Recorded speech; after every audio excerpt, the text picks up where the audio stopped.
Now hear this well. Discernment begins with stillness. We are so quick to respond, to correct, to advise. But in silence you gain sight. You must listen, not only to words, but to pauses, to patterns, to pain. Sometimes the most dangerous person in the room is not the loud one. It's the one who listens carefully. Jesus was the master of questions, not just answers. He asked more than he told. Why? Because asking reveals truth. If you want to read people without alarming them, become a safe place. They'll tell you everything without knowing they're telling you anything. Leadership, brothers and sisters, is not a title you wear, it's a function you fulfill. It's not about position, it's about perception. It's the capacity to see beyond what is visible, to understand what is not spoken, and to recognize the unseen patterns of human behavior. You cannot lead people you don't understand, and you cannot understand what you are not willing to observe. There's a reason why Jesus could walk up to ordinary men, rough hands, dirty clothes, simple minds, and say, "Follow me." He wasn't just talking to fishermen. He was speaking to apostles, kingdom builders, authors of the New Testament, even though they didn't know it yet. That's the power of perception. It is the ability to see what others overlook, to read beyond the surface, to detect the seed of destiny buried beneath the soil of brokenness.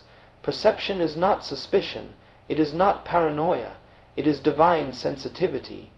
And when it is refined by character and guided by the Holy Spirit, it becomes your most potent weapon in relationships, leadership, business, and ministry. I remember speaking with a young man after a leadership seminar. His questions were sharp, his tone respectful. He nodded, smiled, affirmed every point. But something in my spirit stirred. I watched, not just his face, but his posture. He leaned forward too quickly. He agreed too easily, and while his mouth said yes, his energy whispered no. He was not seeking guidance, he was seeking approval, and I realized he was performing, not receiving. That's when I knew perception had revealed what conversation had concealed. Perception is what allows you to pick up what is present, even when it's not pronounced. You can sit in a meeting and feel tension that no one addresses. You can walk into a room and sense who carries influence, who's insecure, who's hungry for validation, all without a word being spoken. This is not some mystical sixth sense. This is spiritual discernment, sharpened by wisdom, humility, and a hunger for truth. Proverbs 2:3-5 says, "Indeed, if you call out for insight and cry aloud for understanding, then you will understand the fear of the Lord and find the knowledge of God." Insight must be pursued. It is not inherited. It is cultivated, and let me tell you, you will never influence what you cannot interpret. If you only deal with people at the level of their presentation, you will miss the treasure hidden in their pain. This is why leaders fail, not because they lack charisma, but because they lack clarity. They cannot read what people are really asking for. They manage tasks but miss the hearts. They address behaviors but ignore beliefs. They speak to problems but fail to see patterns. They command obedience but lose connection. Why? No perception. Every person you meet is speaking, even when they are silent. Their body speaks. Their energy speaks. Their eyes speak volumes. But you must train your vision to see beyond what is obvious. Because the greatest leaders are not those who command the most attention.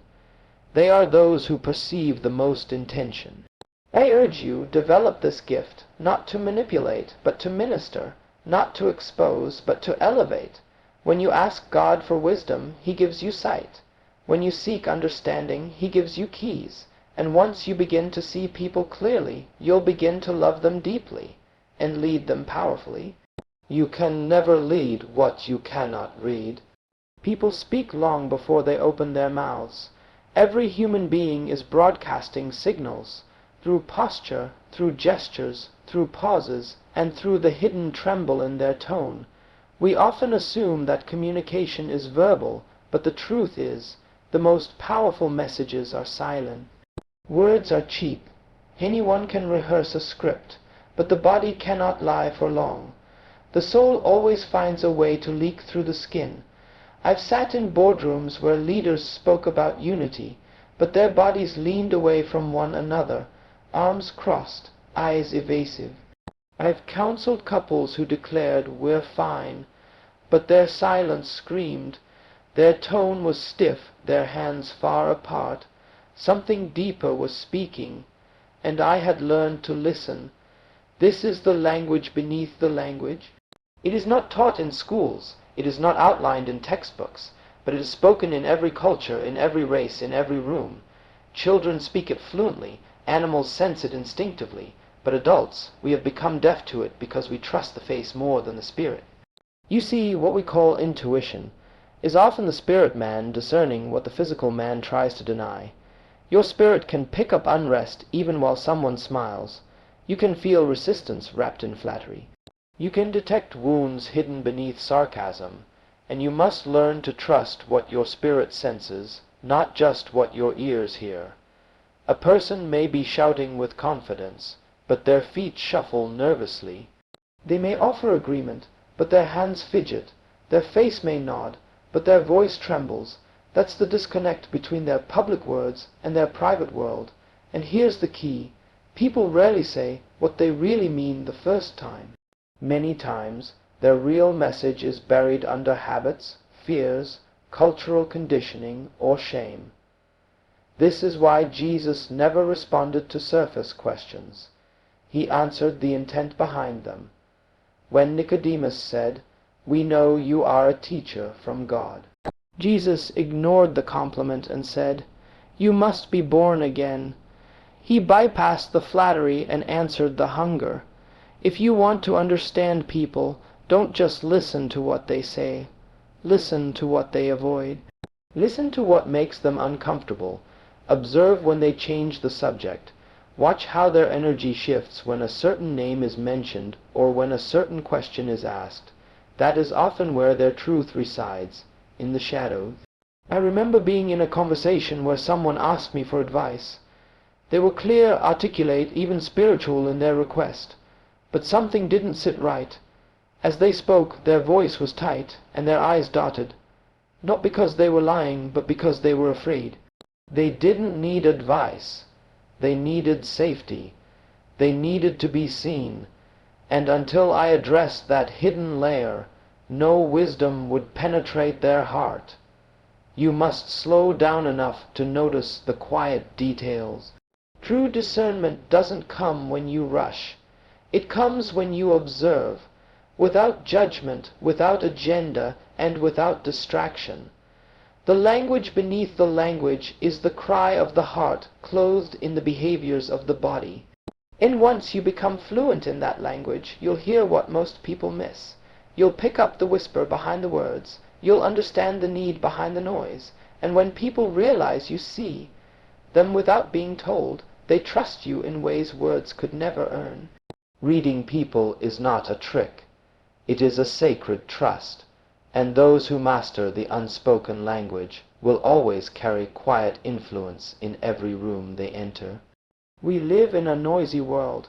Everyone is talking, few are truly listening, and yet one of the greatest gifts you can give another human being is the gift of listening, real listening, not just to their words, but to their world. Reading people doesn't start with your eyes. It starts with your ears. But not the ears on your head, the ears of your heart. It is in listening that we discover the truth behind the presentation, because people rarely reveal their real selves to those who rush to respond. When I was younger, I used to think leadership meant always having an answer, always speaking, always giving direction. But the older I got, and the more God refined me, I learned that the wisest man in the room is often the one who listens the most and speaks the least, not because he doesn't know, but because he wants to understand before he influences. There is a reason God gave you 2 ears and 1 mouth, because we are meant to listen twice as much as we speak. Listening is how you gather spiritual intelligence. It is how you hear what someone doesn't even know how to say. When you master the art of listening, people will reveal their pain, their dreams, their fears, their beliefs, without even realizing it. And here is the key. The most powerful part of listening is silence. Not just external silence, but internal silence. You must silence your assumptions, silence your bias, silence the need to fix, because true listening doesn't just hear facts. It hears feelings. It listens to the rhythm of someone's soul. When someone is speaking to you, are you truly present, or are you waiting for your turn to talk? Are you forming a reply while they are still pouring out their heart? That is not listening, that is performance. And people can feel when they are being observed but not understood. I once sat with a young woman who was angry, defensive, and combative. She challenged every word I said, but I didn't fight her. I didn't correct her. I just listened, and as she spoke, her words changed, her tone softened, her eyes welled with tears. Why? Because someone finally heard her. Not to debate her, not to fix her, but to see her. That is what real listening does. It creates a space where people can stop performing and start revealing. And the more they reveal, the more you can read. Not to judge them, but to love them wisely. Not to label them, but to lead them with discernment. Jesus was a master listener. He asked questions not because he didn't know the answers, but because people often need to hear themselves speak before they can discover what's really in them. He let people talk long enough to unearth their real issues. And then, at just the right moment, he spoke into the root, not just the reaction. If you truly want to read people without them knowing, stop trying to impress them with your words. Just be still. Watch. Listen. Let them speak. People will always tell you who they are if you give them space and safety. The longer you listen, the deeper they'll go. And the deeper they go, the more accurately you'll discern. The most influential people on earth are not those with the loudest voices, but those with the quietest presence. When you become a safe place, people open up naturally, their guard lowers, their truth emerges. And you'll find that people don't need much to feel understood. They just need someone to listen long enough. And if you train your spirit to listen, not just with your ears, but with your empathy, your patience, and your prayer, you will become a reader of people, not by force, but by favor. One of the most overlooked truths in the art of reading people is this: you cannot truly understand others until you have first understood yourself. Discernment begins not with others, but with you. If your lens is dirty, no matter how clearly others speak, you will misinterpret them. What's in you will shape what you see in them. This is why I call it the mirror principle. Every person you encounter becomes a reflection of your own inner state. If you are bitter, you'll see betrayal everywhere. If you carry unhealed wounds, you'll interpret concern as control and honesty as hostility. You will not see the person, you will see your projection of that person. Before God ever used Joseph to govern Egypt, he dealt with the jealousy, pride, and immaturity in Joseph's own heart. Before Moses led Israel, God brought him into isolation, not to punish him, but to purify his lens. Because if you lead with a broken mirror, you break what you're trying to fix. That's why God often hides you before he reveals others to you. I've met people who prided themselves on being good judges of character, but in reality they were just suspicious. They mistook their fear for discernment. They had not dealt with their own distrust, so every smile looked like a scheme. Every compliment felt like a trap. That's not wisdom, that's woundedness. You see, reading people is not just a skill, it's a responsibility. And if you don't purify your perception, you will misread people and mislabel them. Worse, you'll make decisions about their destiny based on your dysfunction. I remember a moment early in my journey when I misjudged someone deeply gifted because their personality reminded me of someone who had hurt me. I assumed arrogance when it was just quiet confidence. I mistook boldness for pride. and it wasn't until the Holy Spirit corrected me, "That's not them, that's your pain talking," that I realized I had looked through the wrong lens. Self-awareness is not selfish. It is sacred, because the more you understand your patterns, your weaknesses, your fears, your defaults, the more you can catch yourself when your perception starts twisting reality. This is why David said in Psalm 139, "Search me, O God, and know my heart. Test me and know my anxious thoughts." He understood. Clarity about others begins with honesty about self. Sometimes we avoid self-reflection because it's uncomfortable. We don't want to face the truth about our insecurities or our hidden motives. But without it, we walk around with foggy vision, seeing everyone through the filter of our unresolved issues. When you've truly met yourself, your brokenness and your brilliance, you gain compassion. And that compassion becomes the key to reading others with accuracy. You no longer need people to be perfect to be valuable.